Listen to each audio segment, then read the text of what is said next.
Scott Simon, renowned NPR person. Oh my God, you're in the Radio Hall of Fame? Well, How do you get they make occasional mistakes. Yes. the thing you are, which is incredibly famous and illustrious, is you host NPR's Weekend Edition Saturday and Up First, and often you show up on CBS News Sunday Morning, another beloved show. Did the NPR defunding have any effect on? You're the big national NPR. I'm in the little local NPR, and we weren't affected. But were you? Yes, and will be as we continue on with the important work we have to do. NPR just Yes. announced a series of a combination of buyouts and layoffs. I don't think we Ooh. know the exact number just yet. These things can take, as I don't have to tell you, weeks to figure out. But yes, and there will be cutbacks and adjustments. Absolutely. All of my listeners, and I know all of your listeners, are sad and sorry, and I'm sure frustrated and angry and confused by the plug being pulled on so many good things in this world. And your show is certainly amongst those things. Our listeners, NPR's listeners, audience of millions across the country, have really Yes. stepped up. Private contributions have never been higher. Nice. But as I don't have to tell you, that's not a long-term business plan. That's So right. Right. we have to work that out. All right. Everyone be mindful that we're lucky to be here, and everyone's lucky to hear Scott with the famous Weekend Edition Saturday. And just keep on listening and give money whenever you can, which on NPR we're always asking for anyway, it seems. Yes, But it's we're true. here because of this delicious book you've written called Ulysses S. Cat and Other Animals I Have Known. And it's a great looking book because you have a New Yorker cartoonist who did these great black and white drawings at the beginning of many of the chapters. The But great what's really, Leanna Fink, yes. yes, marvelous. But you've had a life from the very beginning until continuing of interacting with and sharing your home and your hearth with so many different animals. I somehow just want to jump to Zebra and Stripey.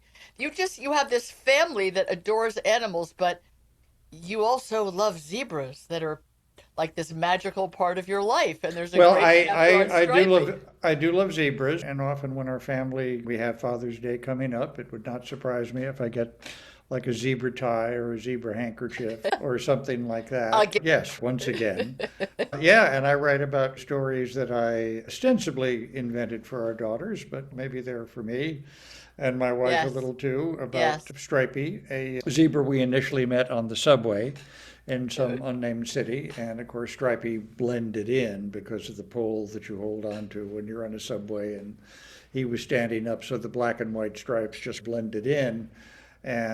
But our youngest daughter was the first to recognize there's a zebra there. And of course, we were very skeptical, but looked real close. And in fact, there was a zebra there. As I wrote in the stories, naturally we brought Stripey home and tried to make him comfortable, but he missed his herd. He had taken a wrong turn, and we did what we could to reunite him. And this involved going to the zoo, and this involved going to a circus, where actually Stripey auditioned to be a stand-up comic. I mean, And but Scott, this is the thing about this book.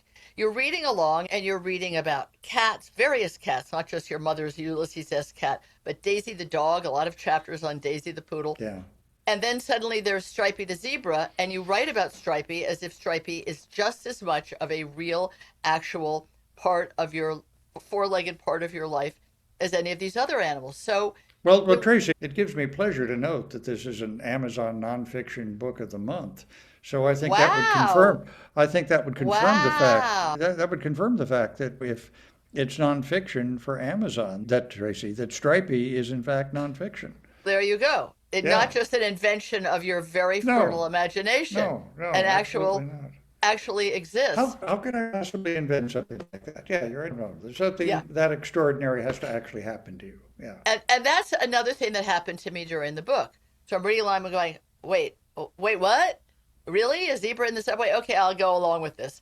But there's a moment in the book where suddenly you talk about living in France. And I'm thinking, okay, did I sleep through the previous chapters where you told me you live in France? Because then there's No, a no, no. lot of We do. chapters about living in France, but you never explain about it. All of a Well, sudden, you're I believe I do in a sentence or two. We spend it. My wife is French, and we spend a few weeks every year in Normandy. This is where, Yes, you say that in passing, but then you write about your life in France, and the girls seem to be going to school in France, but maybe that isn't exactly right. And you're well, having yeah. conversations in French in apartment buildings, and you have an apartment, which doesn't seem like Normandy, but maybe it is. And then you talk about Rouen. It's like, Rouen is where my wife's family is from, and in fact, we do okay. have an apartment in a town in Normandy. Oh, you do? We An do, actual yes. apartment, An actual apartment, yes. And apartments exist in Normandy. not just cute little houses with a No, thatched roof like the one I had in Deauville for a while, an actual apartment.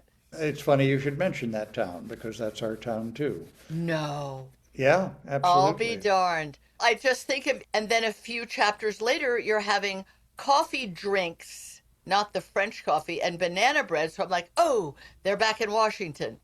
It's interesting. It makes me feel as if you can transport yourself anywhere, anytime when you want to. I can't physically, but obviously you can in terms of what you think about in your imagination. And what I write about, what deeply touches me in Normandy, and we're coming up obviously on June 6th. I just can't tell you what it does to my heart to see our dog, our French poodle Daisy, and our two daughters and my wife walking along Normandy Beach, Yes. which of course is, Gives me a chill when you say it, and you wrote about it. yeah, And the girls are frolicking, and your heart is full of other images and other yeah, ideas. absolutely, yeah. And I also do mention that there was a seagull in town, because I don't have Yes. to tell you, the seagulls are protected species. So, for example, if you were having dinner and a seagull swoops down and decides to join you, there's really not much you can do about it. That's what the seagulls do. And there was a seagull who we thought used to strut around with a particular swagger, so that we thought he looked like the mayor of the Yes. town. And Yes. so we called him Rom, after the man who was then the mayor of Chicago, Rahm Emanuel. And we imagined that Rom, the seagull, was going, "Hey, that's a great effing baguette you got under your arm. You got to finish that effing baguette all by yourself? How about saving an effing piece for me, huh? Huh? Huh?" The book is like that. It just has characters that are animals that are either wild or owned by you. And the seagulls are, they're not protected in America. On the No, beach in no. East Hampton, they will take your sandwich your off your blanket under your umbrella. They're brazen and pushy. They're brazen and pushy, but there's something I admire about that. I Oh, mean, that's very nice of you. brazen and pushy, you make them sound like typical New Yorkers, Tracy. What do you mean? Oh, wait a minute. You're right. Those are Yeah, the seagulls there. The ones, I think the ones in Normandy just really want the effing baguette. right. Can't They really want the blame them. You can't blame them. I yeah. before we gabbled too much about hilarious things because you are so funny in this book. No wonder it's the nonfiction. It's actually the antidote to things like NPR being defunded. The book is just joyful and joyous and funny and weird and wonderful. But your love of animals and your appreciation of how they love us back and how they make us families and how they connect us is throughout the book. In between funny stories are really touching moments of kind of spiritual soul searching. There's a beautiful chapter called The Chimes We Hear in Our Heart. And I would love for you to read it because I think it gives people a really true sense of who you are as an animal person. Sure. And I'm writing about all of the animals in our life at the Yes. moment, beginning with Daisy, our French poodle. The chimes we hear in our heart. Daisy brims over with excitement to hear a knock or ring at our door. I always think of the Sondheim lyric, "Phone rings, door chimes, in comes company." Whether the visitor is a friend, family member, or a neighbor with a misdirected piece of mail, sometimes all we can do is hold Daisy in our arms as she quivers with anticipation. Daisy has no guile, shyness, or subterfuge. She gets excited, she gets hungry, and she announces it to the world. We admire that. She does not act, pretend, connive, or flatter to gain what she needs and desires. Daisy expresses herself instantly, directly, and point blank by barks, growls, romps, snuggles, snarls, and pees. She is open, vulnerable, and needy as all the animals are who crave and require company, association, relationships, and others the laugher grown along with us at our hijinks. And when you take an animal into your life, both lives begin to revolve around and accommodate each other's appetites, sleep schedules, loves, and all our most intimate daily details. The exchange may not be equal, but it does run both ways. Sometimes we may regret that our animals cannot understand our words. Not now, we may snap at them, or hold still, come back, what happened? And queries like, where did I put the remote, and what did you just swallow? And you remember Aunt Claire, don't you? But because we lack that spoken language, we can talk to our animals without being questioned, contradicted, or misunderstood. It is a love that grows as we are each at a loss for words. It's just wonderful. And it's wonderful when you read it because even with the heartfelt stuff, there's always that funny thing where you're saying to the dog, where'd I put the remote? And there are moments where you think, surely the dog would help you out. Not that Why not? hard. Yeah, why Right, not? Yeah. exactly. And you also have part of your life as a journalist, like in Sarajevo. Can you talk a little bit about that chapter and the pets Oh, in Sarajevo? And it's the details of people with their animals that, of course, make a war-torn zone or horrible conditions even more poignant. Talk a little about that chapter. It's very moving. I think a lot of lifelong journalists are asked what's the most important story or critical, crucial story you ever covered, and a lot of us have to, I think, change our answers from time to time, but for me Mm-hmm. it's always Sarajevo. I covered the siege of Sarajevo. It was encircled by Serb paramilitary for 4 years, from 1992 to 1996. And it tore my heart. I had covered wars in a lot of different places, but I had never before covered a war in a place, an urban place that Yes. I loved, like Chicago or New York, that I thought I Right. recognized so well, because it was a city of enormous variety. People had been intermarrying, mixing for centuries, 5 centuries at that particular point, and were paying for it by people who wanted a monolithic religious society. And we did a lot of important stories, and should have, about the political environment, about the war, about strategy. But I think the stories that a lot of people all these years later still remember are the stories we did about what people in Sarajevo went through to keep their pets alive and with Mm-hmm. them. They would share their meager relief supplies. They would Yes. go to humanitarian lines that gave out humanitarian aid, very meager supplies, and they would share that with their dogs and their cats and their birds. They would walk their dogs despite Yes. the threat of sniper fire. And of course, there was always the threat of sniper fire. But as more than one person explained to us, you can't tell a dog, I'm sorry, there's sniper fire. We can't take a walk. So they would risk that. And what they undertook to keep their dogs in their families, to keep them going, their dogs, their cats, their birds, because they were members of our family. It was Yes. something that touched me enormously. And I describe in an anecdote in the book when my recording engineer, Manalita Weatherall, and I were interviewing someone who was walking their dog, and we Mm-hmm. all came under sniper fire.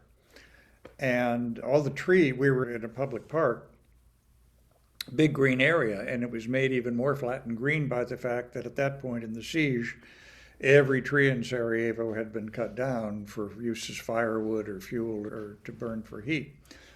So there was no obvious place to take cover, and we were just sprinting across a huge green expanse to make our way under the eaves of a school that, of course, was not in session during the siege, but might offer some kind of block from sniper fires.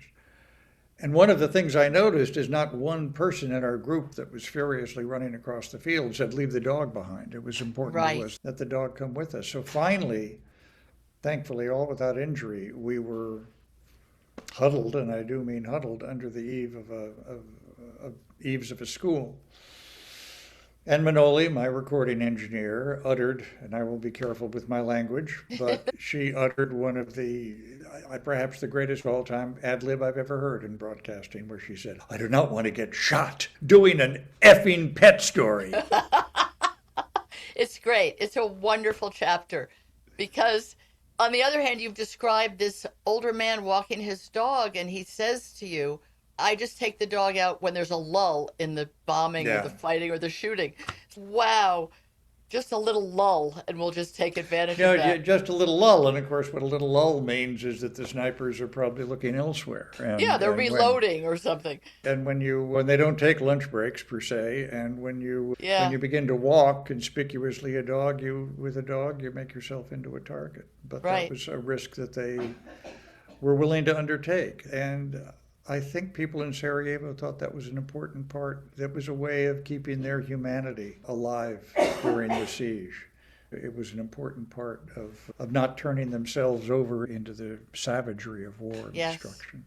Yes, which we've seen a little bit, or we saw these early on, I remember in Ukraine, where they Yeah, would show a family with a little bit of hand luggage and there was a dog in a carrier or a dog yep. on a leash, and a bomb would happen or a shooting would happen, and somehow that dog on a leash said more about the simpleness of civilians being in the midst of this carnage. I think that's absolutely true. Another thing I write about is during Hurricane Katrina. Going to bring that up. That woman you wrote about, tell the story. It's so touching. Miss Anita, we went to her funeral and heard her story. She had perhaps a dozen, perhaps more, dogs and cats that she had taken in her home. This is what she did. And it struck us that the emergency crews that came three times ultimately to try and persuade her to leave, and they talked about that last encounter where it seemed for certain that hurricane was bearing down on them. And I will add parenthetically, Biloxi is actually where it struck. Right. And they came to talk to her, but it struck me that they were not there to twist her arm. It seemed to me that they felt that she had the right to make a life and death decision, and her decision was to be with the life that she had shared. Those animals, she just Yes, couldn't say goodbye. Didn't want to. Didn't want to leave them alone as they faced that. that's right. And of course they all perished.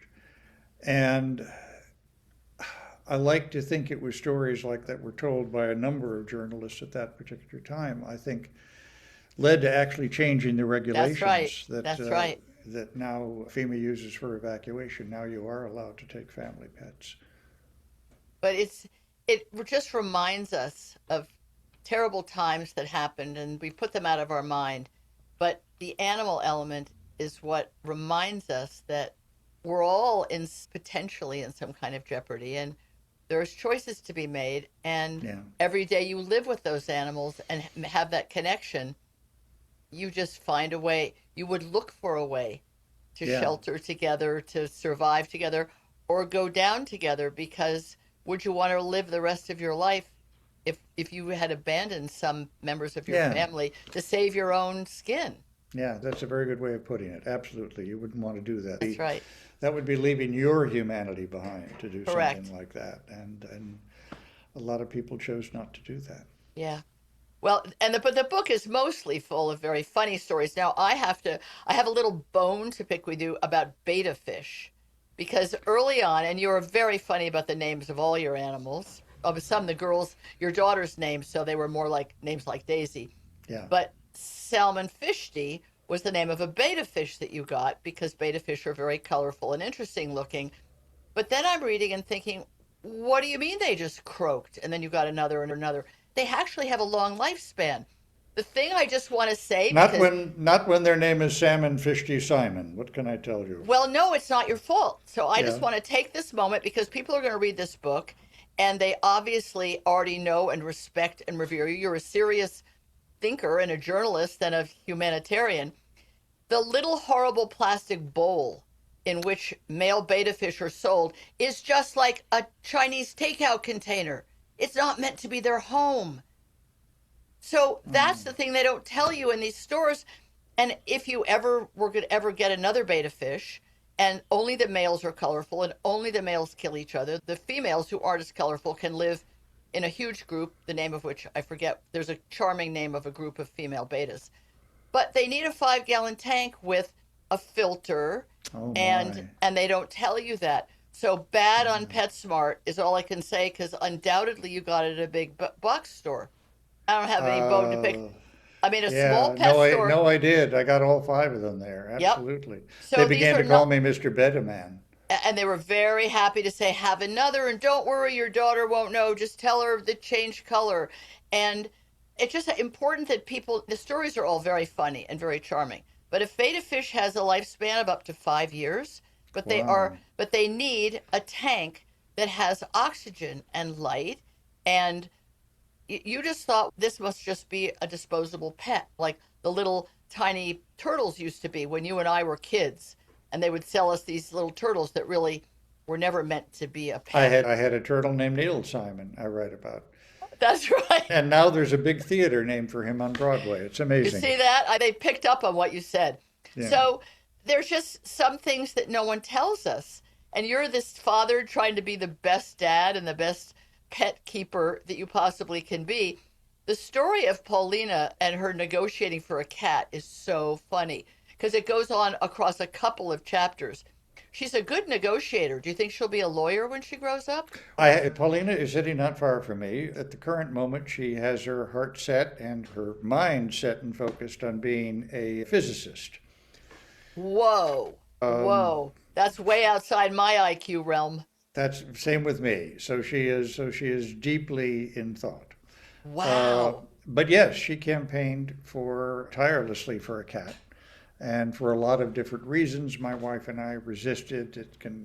Having a cat can tie you down in a But it was way. funny. All of your resistance was hilarious and very Oh, true. I talk like a politician. Of course, Yes. I interview a lot of politicians, so I would say to Paulina, getting a cat.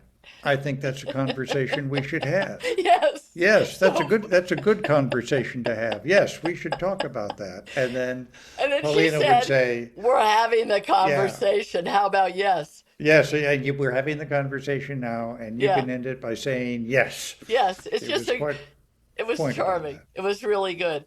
Daisy is no longer with you, right? Or is No, she? Daisy is with us. I mean, Oh, she's she not here is. with us at the No, moment. Yeah. right, but she's still alive. And Oh, yeah, absolutely. Yeah. that's the great thing about a small poodle. You also have a funny, very short chapter going poo, no poo.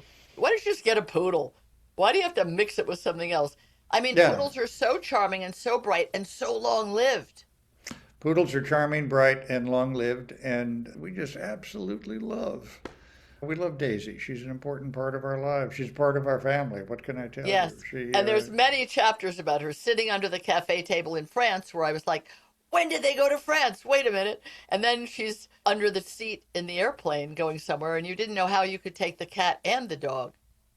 It's always a problem to figure that one out. As a matter, Daisy has actually been on book tour with us for Oh, a lot of different stops. And I must tell you the most wonderful Daisy anecdote that happened yes, the other night. please.